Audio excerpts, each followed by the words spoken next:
4 तारीख तक या यूं कहा जाए 29 तारीख तक यानी 29 अप्रैल तक पश्चिम बंगाल में जंगल राज चल रहा था एज पर द गोदी media, as per the Bharatiya Janata party के नेता।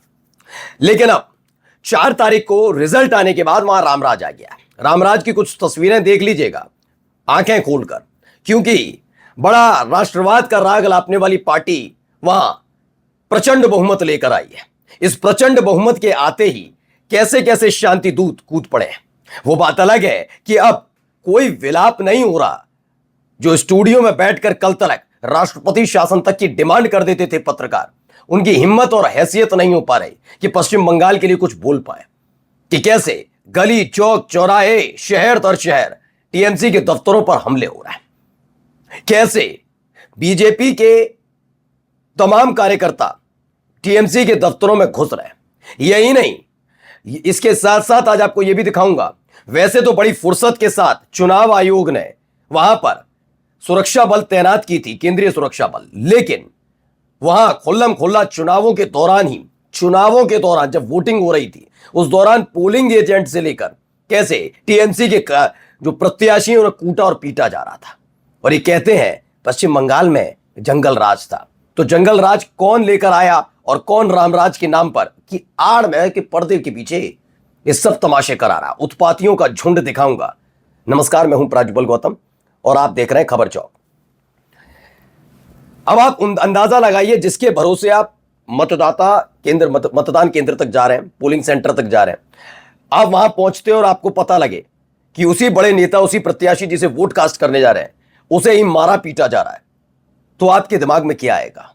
जी हां, कुछ ऐसा ही हुआ। वो बात अलग है कि जो केंद्रीय सुरक्षा बल लगाया गया था निष्पक्ष चुनाव कराने के लिए, वो वहां खड़ा केवल हटाता नजर आया कि ज्यादा मत पीटो। इस टाइप की एक्टिविटीज हो रही थी और खुल्लम खुल्ला ये सारा खेल खुलेआम हुआ। पहले कुछ तस्वीरें दिखाता हूं आपको।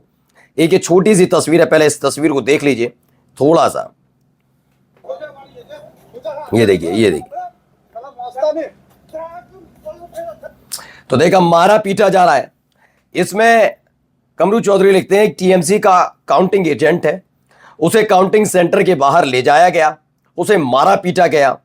और ये सब कब तब हुआ जब अमित शाह की सीएपीएफ वहां पर मौजूद थी। उनकी मौजूदगी में ही ये कोई और लोग हैं, ना ये अधिकारी हैं और ना ही पुलिस वाले, ना पुलिस का है, ना प्रशासन है और ना केंद्रीय सुरक्षा बल है, लेकिन ये टीएमसी के एक पोलिंग एजेंट को बेरहमी से पीटते हुए नजर आते हैं।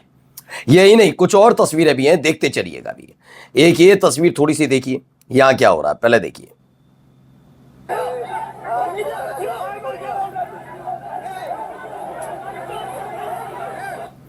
तो देखिए जमीन पर गिराकर पीटा गया। ये कोई कार्यकर्ता नहीं है टीएमसी के, बल्कि टीएमसी के प्रत्याशी हैं। खुद ऑल इंडिया तृणमूल कांग्रेस ने दावा किया कि उनके जो प्रत्याशी हैं, नाम है समीर पांजा, उदय नारायणपुर से टीएमसी के प्रत्याशी, उनको बेरहमी से पीटा गया। और ये कैसे मान लिया जाए कि ये डेमोक्रेसी है? खुल्लम खुल्ला वहां पर है, सुरक्षा बल तैनात है, लेकिन वो सिर्फ भीड़ को हटाकर सिर्फ खाना पूर्ति करती नजर आती है। आगे देखिए, अभी तो और तस्वीरें भी है। एक तस्वीर ऐसे ब्लर हमें इसलिए करना पड़ रहा है क्योंकि पूरा चेहरा खून से सना हुआ है, सिर में गंभीर चोट आई है।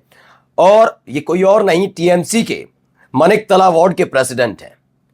दावा है टीएमसी का ये कैंसर पेशेंट है, इन पर भी बेरहमी से हमला किया गया। कौन है ये लोग जो खुलेआम गुंडागर्दी कर रहे हैं? गुंडागर्दी नहीं है तो क्या है बताइए? आरोप तो सिर्फ कम्युनिस्ट पार्टी पर, आरोप तो सिर्फ टीएमसी पर लगता रहा। मेरा चैनल किसी भी तरह की हिंसा का समर्थन नहीं करते, चाहे वो टीएमसी के कार्यकर्ता कर रहे हो, मार्क्सवादी कम्युनिस्ट पार्टी के कर रहे हो या फिर बीजेपी के। ये कौन लोग हैं जो टीएमसी के कार्यकर्ता, टीएमसी के नेता और टीएमसी के प्रत्याशियों पर टूट पड़े, मारपीट पर उतारूंगा? कौन ये लोग हैं? आइए आगे देखिए। यहां पर भी एक दावा इन्होंने भी किया है, इनका जरा सुनिए थोड़ा क्या कह रही हैं। मुस्लिम बूथ में लॉस है, ऐसे कैसे हो सकता है? इसका जवाब बहुत गलत चीज हुआ है। मुझे लग रहा है ये ईवीएम हैक हुआ है लिटरली। हम ये चीज पर रिलाई नहीं करते हैं, तो इसका हम बाद में जाके स्टेप लेने वाले हैं। जिस वे में बीजेपी हर एक पॉइंट पे, मतलब जहाँ पे मुस्लिम बूथ है वहां पे हम लॉस जा रहे हैं। मुस्लिम जो सेंटर है वहां पर भी जा रहे हैं, मतलब नुकसान में जा रहे हैं। ये बागदा सीट से टीएमसी की उम्मीदवार है मधुपर्णा ठाकुर, जहां मुस्लिम बूथ है वहां टीएमसी को नुकसान हो रहा है, ये कभी संभव नहीं। ये संभव है बहन, हर जगह संभव है। जब ऐसे ऐसे अधिकारी और ऐसी ऐसी चीजें की जाएंगी तो सब संभव नजर आता है। मैं फिर बता रहा हूं आपको कि ये खुद बीजेपी के नेता भी जानते हैं कि हो सकता था कि 100 का आंकड़ा भी पार कर लिया जाए, लेकिन प्रचंड बहुमत पश्चिम बंगाल में मुमकिन नहीं था, लेकिन फिर भी हुआ। यहां देखिए, यहां कैसे तोड़फोड़ की जा रही, कोई डर नहीं, कोई खौफ नहीं। अब ये देखिए, आराम से घुसे, तोड़फोड़ की गई।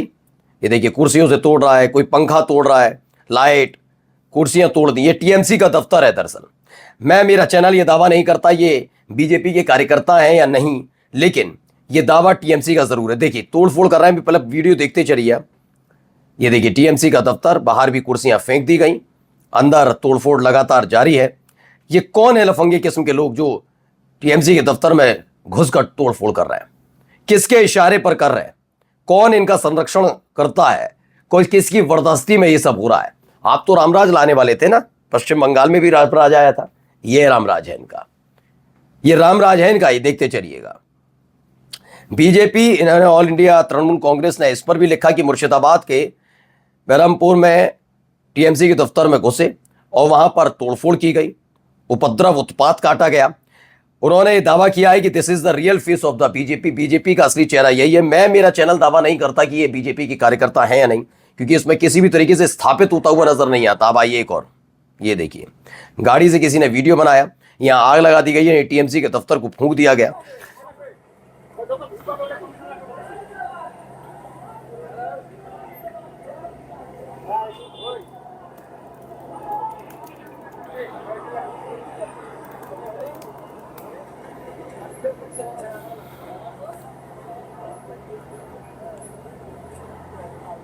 तो पहले मुर्शिदाबाद और अब सिलीगुड़ी में आग लगा दी टीएमसी के दफ्तर में।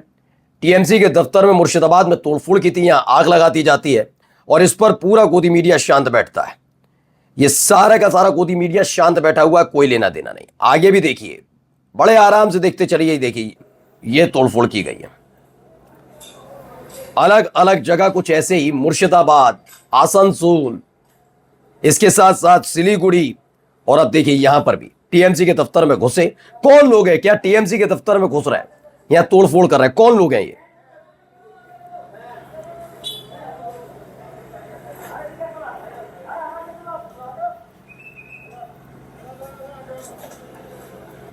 तो यहां पर तोड़फोड़ की गई, इस पर भी टीएमसी का दावा है कि जलपाईगुड़ी के वार्ड नंबर 14 में जो टीएमसी का दफ्तर है, वहां पर कुछ अराजक तत्व घुसे जिन्हें बीजेपी समर्थन कर रही थी, ऐसा इनका दावा है, और उन्होंने वहां पर जाकर तोड़फोड़ की है।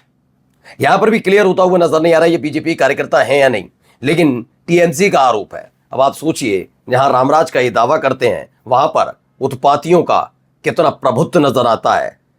अभी सरकार बनकर तैयार नहीं हुई, उससे पहले के हालात हैं। सरकार बनेगी, पावर हाथ में आएगी, उसके बाद क्या हालात होंगे। नमस्कार।